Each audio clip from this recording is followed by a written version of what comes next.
Show! Welcome to the first episode of the Sprixie Show!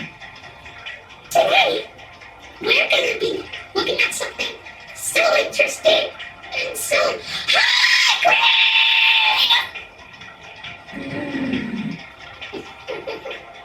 Oopsies. Never mind. So, do you know what we're going to be doing today?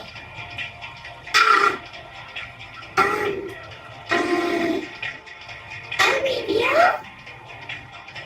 You betcha! Are you excited? Because I'm excited. Well then, here we go.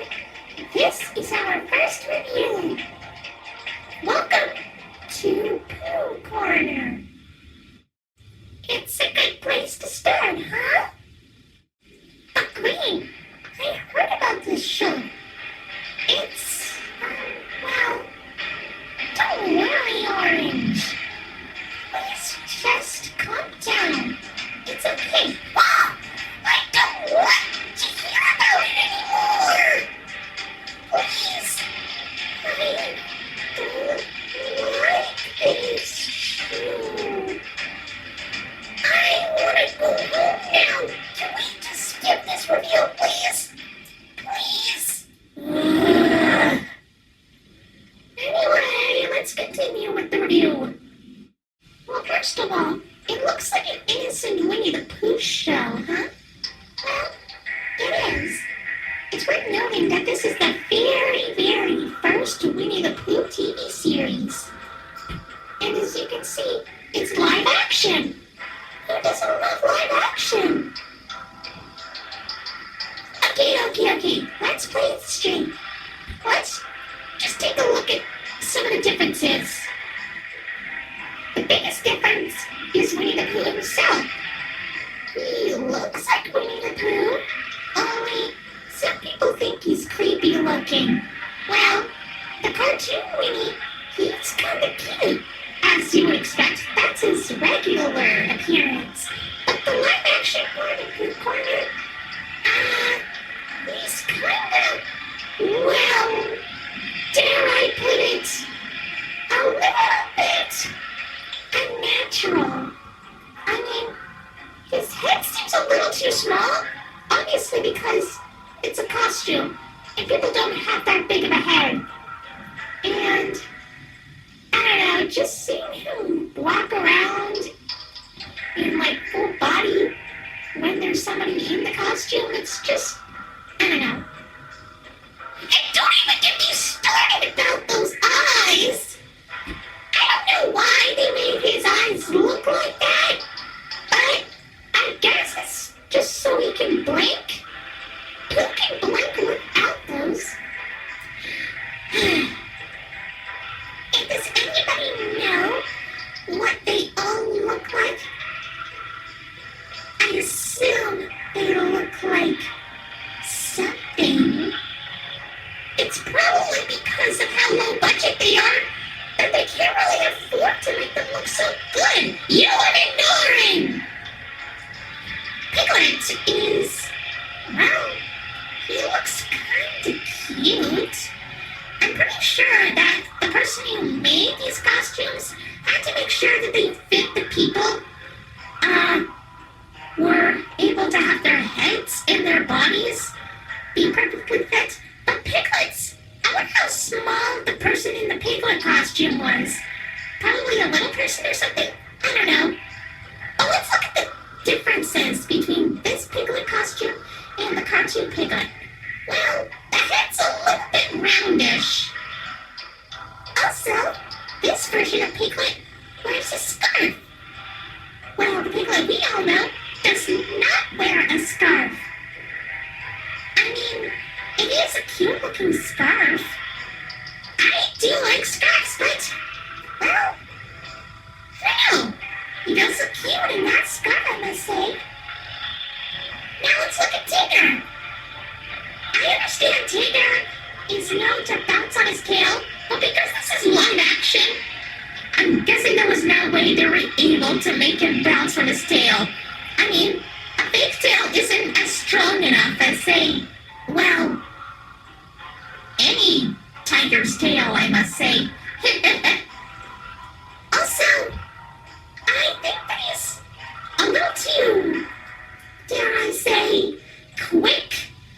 But you know what? I guess that's what makes Tigger funny. He's supposed to be really energetic.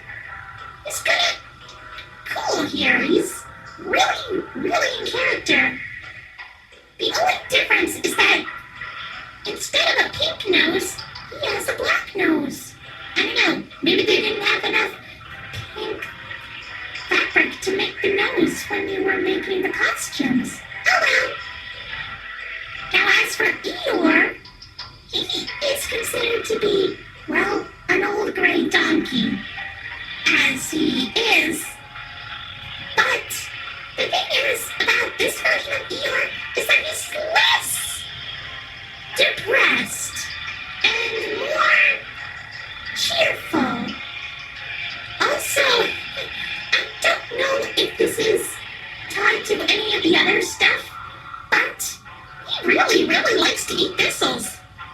I mean, thistles are plants, so I guess maybe they kind of put that into the actual Pooh stuff, but I guess that we've never really had that information, and we've only heard it here.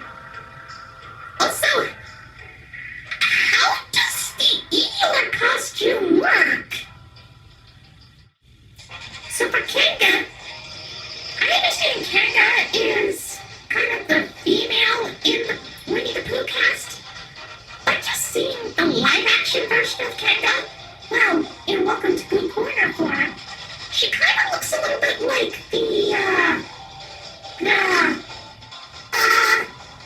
alright, let's move on. Roo is, he's actually kind of cute. And that's all. Moving on.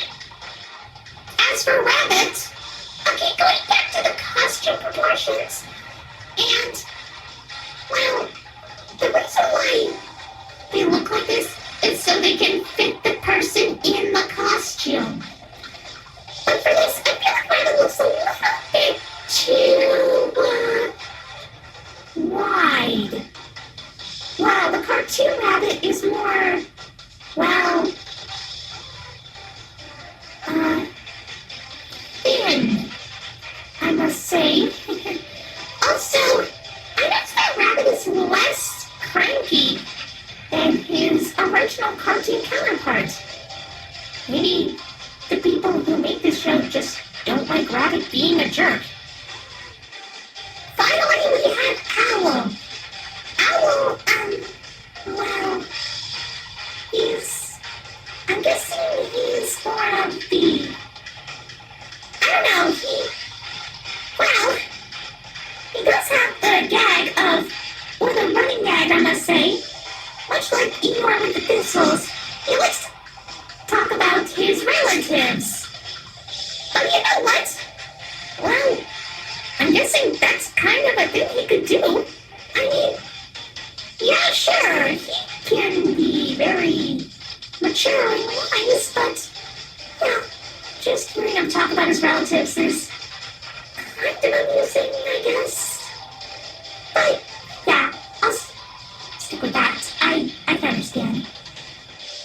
Gee, Green, I never knew that the characters had some interesting looks and personalities. It almost felt like that I missed something from the original stuff. Or should I say, the actual stuff that's been around for the longest. I know. And you, on the other hand, always respected them as creepy. But if you keep on looking at them, they might not seem creepy at all. They're actually kind of cute. And really funny. Yeah, sure, it might be pretty low budget. They probably didn't have enough money.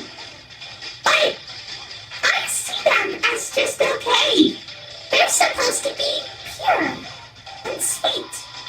And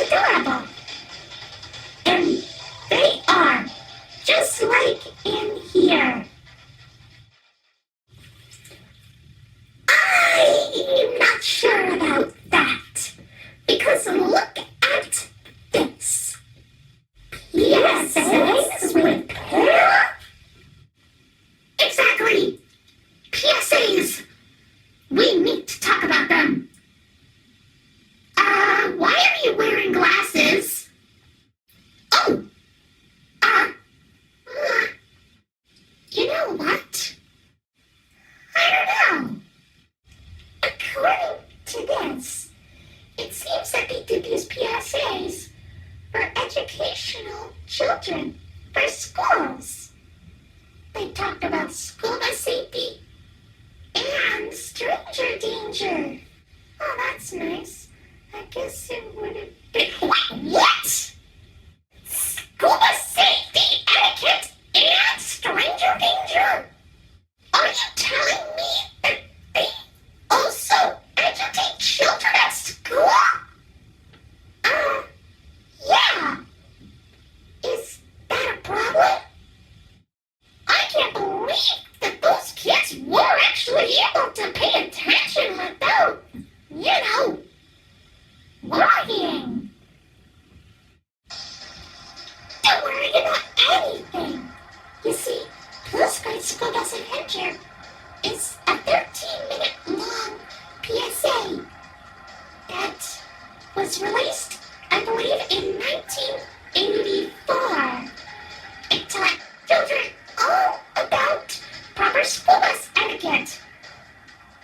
Well, what the point is that the gang boards the school bus to deliver a forgotten school lunch to Christopher Robin, which I believe is the only time he was ever addressed to in the show. Anyway, while on the bus, they talk about what to do and what not to do in terms of school bus safety.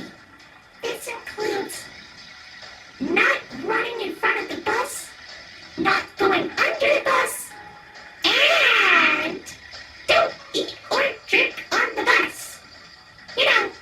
Proper safety, school bus stuff, all that kind of, stuff like that. It's not really that popular.